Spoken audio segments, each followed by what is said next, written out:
നാട്ടുമ്പുറത്തുകാരുടെ സ്വന്തം കറിയാണിത്. അടുക്കള ചീര, പ്രഷർ ചീര, ഷുഗർ ചീര, വേലിച്ചീര എന്ന് പല പേരിൽ അറിയപ്പെടുന്ന ഒരു ചീര വെച്ചിട്ടാണ് ഇന്നത്തെ കറി. തേങ്ങ ചിരുവിയതും അതിലേക്ക് കുറച്ച് മഞ്ഞൾപ്പൊടിയും ജീരകവും ചേർത്ത് അരച്ചെടുത്തിട്ടുണ്ട്. ഒരു ചട്ടി അടുപ്പത്ത് വെച്ച് അതിലേക്ക് വെളിച്ചെണ്ണ ഒഴിച്ചു കൊടുത്ത് കുറച്ച് കടുകും കറിവേപ്പിലും ഇട്ട് കൊടുത്ത് 2 വറ്റൽമുളകും ചേർത്ത് കൊടുക്കാം. 2-3 വെളുത്തുള്ളി ചെറുതായി അരിഞ്ഞതും കൂടെ ചേർത്ത് 2 പച്ചമുളകും ചെറുതായി അരിഞ്ഞതും കൂടെ ചേർത്തിട്ട് ഒന്ന് വഴറ്റിയെടുക്കാം. ഒന്ന് മൂത്ത് വരുമ്പോൾ ഇതിലേക്ക് ഒരു കഷ്ണം സവോള ചെറുതായി അരിഞ്ഞത് കൂടെ ചേർത്ത് കൊടുക്കാം. സവോളയ്ക്ക് പകരം ചെറിയ ഉള്ളി ചേർത്ത് കൊടുക്കുന്നതാണ് നല്ലത്. ഒന്ന് വഴറ്റിയെടുത്തതിന് ശേഷം ഇതിലേക്ക് ഒരു മീഡിയം സൈസ് തക്കാളി ചെറുതായി അരിഞ്ഞത് കൂടെ ചേർത്ത് കൊടുക്കാം. ഒന്ന് വഴറ്റിയെടുത്ത് ഇതിലേക്ക് കുറച്ച് ഉപ്പ് കൂടെ ചേർത്ത് ഒന്ന് വഴറ്റിയെടുത്ത് മൂടി അടച്ച് വെച്ച് വേവിച്ചെടുക്കണം. തക്കാളി സവോളയൊക്കെ പെട്ടെന്ന് വഴണ്ടി കിട്ടും. മൂടി അടച്ച് വെച്ച് 2 മിനിറ്റ് ഒന്ന് വേവിച്ചെടുക്കാം. അപ്പം നമ്മളുടെ തക്കാളിയും സവോളയൊക്കെ ഇവിടെ വഴണ്ടി കിട്ടിയിട്ടുണ്ട്. ഇനി ഇതിലേക്ക് നമുക്ക് ആവശ്യത്തിനുള്ള മഞ്ഞൾപ്പൊടി ചേർത്ത് കൊടുക്കാം. 1/2 ടീസ്പൂൺ മുളക് പൊടി.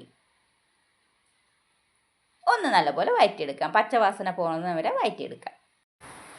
ഇതിലേക്ക് വേവിച്ച് ഉടച്ച് വെച്ച പരിപ്പ് ചേർത്ത് കൊടുക്കണം.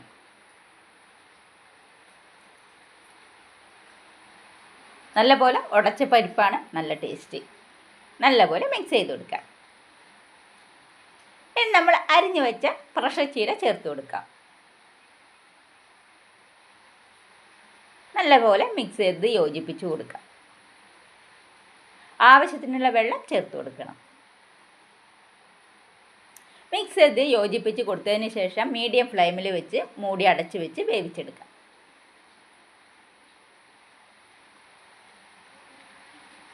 നല്ലപോലെ വെന്ത് കിട്ടിയിട്ടുണ്ട്. നമ്മൾ അരച്ച് വെച്ച അരപ്പ് ഇതിലേക്ക് ചേർത്ത് കൊടുക്കണം. നല്ലപോലെ മിക്സ് ചെയ്ത് കൊടുക്കാം. കുറച്ച് വെള്ളവും കൂടെ ചേർത്ത് മിക്സ് ചെയ്ത് യോജിപ്പിച്ച് കൊടുക്കാം. ഒന്ന് തിള വരുമ്പോൾ നമ്മൾക്കിത് ഇറക്കി വെക്കാവുന്നതാണ്. ഇതുപോലെയുള്ള നാടൻ കറികൾ കഴിക്കാൻ റെസ്റ്റോറൻറ്റിൽ പോയാലൊന്നും പറ്റില്ല. അത് നമ്മുടെ വീടുകളിൽ തന്നെ ഉണ്ടാക്കിയെടുക്കണം. അതിൻ്റെ ടേസ്റ്റ് ഒന്ന് വേറെയാണ്. അപ്പോൾ ഇത് എല്ലാവരും ഒന്ന് ട്രൈ ചെയ്ത് നോക്കൂ. വളരെ ടേസ്റ്റുള്ള ഒരു നാടൻ കറിയാണ്. നിങ്ങൾക്ക് ചോറ് കഴിക്കാൻ പറ്റിയ കറിയാണിത്.